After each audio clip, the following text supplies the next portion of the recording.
会把头发盖住，会少了那种时髦感，我会总觉得要开始工作的感觉。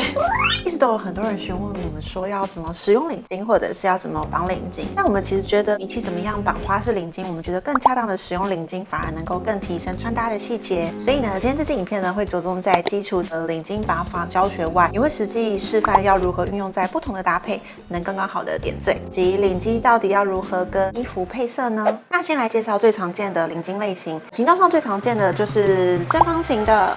还有长条的类型。其实光是在材质的不同，比如说棉质的啊、丝质的、刺绣的、网纱的等等都有，或者是花色上的不同，都会赋予领巾不一样的灵魂及个性。那领巾在穿搭上有什么重要性呢？其实领巾的存在能适时的让普通或者是单调的衣服变得更丰富，也能够依照不同的场合啊，让自己呈现出不一样的气场哦。那首先我们先来介绍方领巾吧。那方领巾呢有分成是大方领巾跟小的方形。那小方领巾它最常使用的绑法就是在下面会露出像是两片叶子的形状。那很多人说到底要怎么样能够快速的绑，其实绑法很简单，我快速的示范两种绑法。比如说像是叶子在下面时的造型，就会很适合搭配圆领的 T 恤，像我身上这件毛衣它就是圆领的，就会很适合这样子的绑法。那打结的位置呢，尽量是抓刚好在领子跟皮肤的这个界限处，才能够视觉看起来是最顺畅的。遇到大领巾也是同样的绑法，只需要简单的对折领巾变成一个三角形，让它在脖子后方有一个像是小帽子的感觉，让它的结的位置是刚好落在领子跟皮肤的界限处，它就会像是一个领子的感觉，然后它在后面就会有一个像是小帽子的感觉。以上介绍的这两种绑法，其实男生女生都非常的适合。在穿搭上，我觉得这种绑法给人一种比较像小男孩童趣的感觉。那你应该会想说，如果是这种方形的领巾，穿衬衫会适合吗？其实也可以，但我自己会觉得比较适合长条的领巾。在后面的话，我会说明是为什么。那如果假如说维持一样是叶子在下方的绑法呢，视觉上就会有一种跟领子一起打架的感觉。这时候可以试着调整角度，将叶子调整到其中一边的脖子，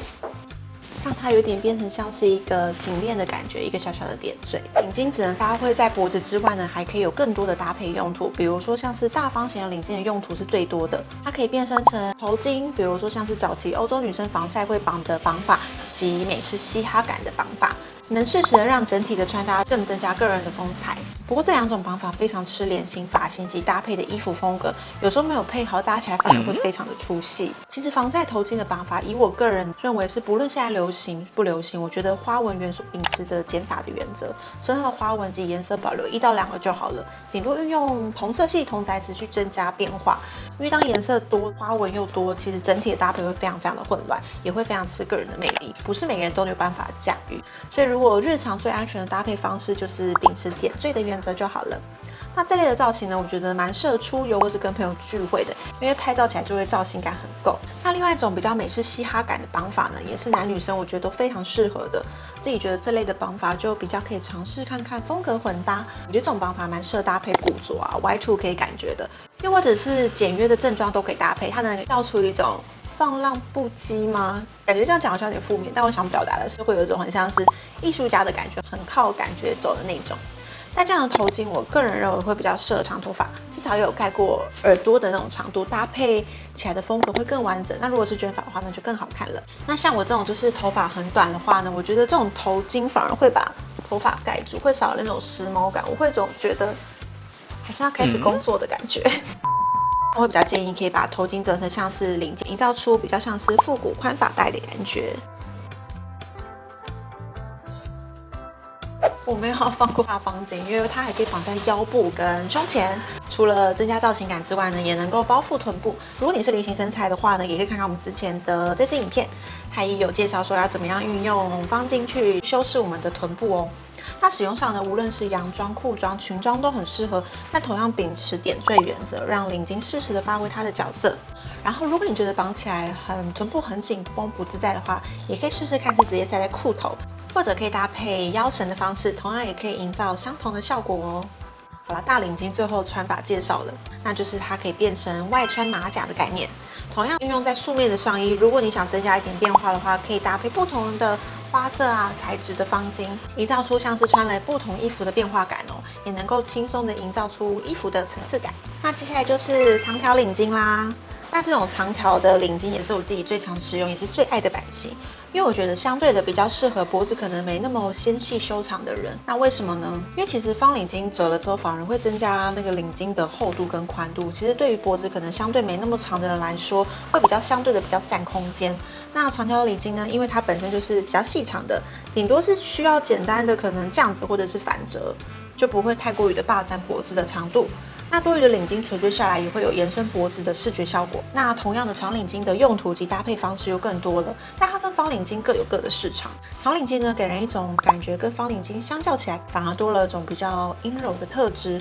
那如果你是比较喜欢复古感的风格呢，那这两种领巾呢，都能同样达到复古的氛围。前面我不是有提到，如果是衬衫的搭配，我会比较喜欢搭配长的领巾吗？首先呢，因为长领巾在厚度上就不会有衬衫打架的问题，无论是配在领子内啊，或者是搭配在领子的外侧，同样的都会有不一样的变化。它有一点类似像是领带的感觉。如果你想要试试看用领带去取代长领巾也是可以的哦。那今天这支影片呢没有抽奖活动，但是呢你只要在影片底下留言呢，可以享有小资的成品男性的独家优惠哦。只要到门市的时候呢，出示你的留言截图画面给店员的话，你就可以享有购买领巾有9折的优惠哦。对了，1月17到19号的周年庆，你还可以满5000再送500的电子折价券。那小则贵店呢就会满1700就会加码再送你领巾，但数量有限，送完为止哦。活动资讯的话我会放在这边，大家可以看一下。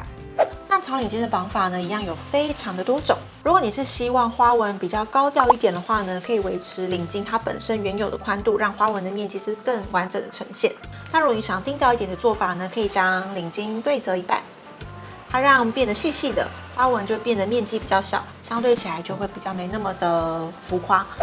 那如果你是穿这种圆领的 T 恤的话呢，如果你觉得胸前看起来空空的话呢，可以利用2种方法让胸前可以增加丰富性。首先呢，可以将结打在大约是胸前的位置，让花纹跟领巾的视觉是整体往下的，胸前才不会感觉是空荡荡的。或者是另一种绑法，可以让领巾的绑法成为是1:9，让另一边的领巾是长长的露出来，再稍微将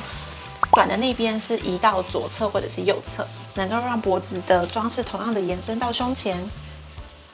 那如果你假如说你外面再加一件这种 V 领的外套的话，也可以同样的运用这样子的绑法，可以让它延伸下来，不会感觉这边怪怪的。其实这样子的绑法风格上就比较没有太大的局限，主要是关键会在于你选择什么样子的花色或者是材质。比如说像是你想要玩颜色的时候，你就是很适合，你可以全身穿一个比较暗色深色，然后就搭配这种非常饱和跟醒目的亮色领巾。那或者是你想要尝试看看比较特殊的花纹，但又不想太高调的话呢，你就可以利用领巾去做尝试。那前面有提到的头巾绑法，长条的领巾，我个人就觉得还蛮适合短发女生，但当然长发女生也可以。它有点类似像是发箍的概念，但如果是当头巾的话呢，材质我觉得像是这种比较蕾丝感觉的，或者是棉质啊、丝质的都可以。但如果是可能像有些丝质可能会比较滑一点，所以可能稍微注意一下。如果你的发质又刚好是非常的好的话，它可能就一天到晚一直这样滑来滑去，你可能一整天都在调它的位置，你会觉得非常崩溃。那因为它是长条形状的，所以如果你是长头发的女生的话呢，也能够善加利用在编发里。比如说，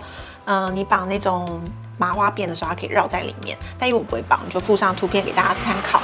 那下身的话呢，长领巾可以怎么搭配呢？但我觉得它的角色有点类似像是皮带腰链的角色，只是它更多的作用是在于装饰性。那我这边自己会喜欢尝试一些比较大胆的颜色花纹，才能够更明显的增加视觉变化。那长领巾的运用呢，其实在包包啊、配件啊都非常的适合，可以依照不同的场合或者是心情去稍微做一下改变，让一条领巾可以从头到脚极致发挥到它最强的配角身份。那今天的影片就要到这边啦，希望这支影片对大家有一些帮助。那因为我这支影片比较没有太多的着重说领巾到底要怎么绑，所以接下来我们会再出一支比较短的 short。这一集呢比较是着重在于说领巾要怎么样是适当的搭配在不同的领子跟不同的搭配等等。希望这支影片对大家有帮助。那我们就下支影片见，拜拜。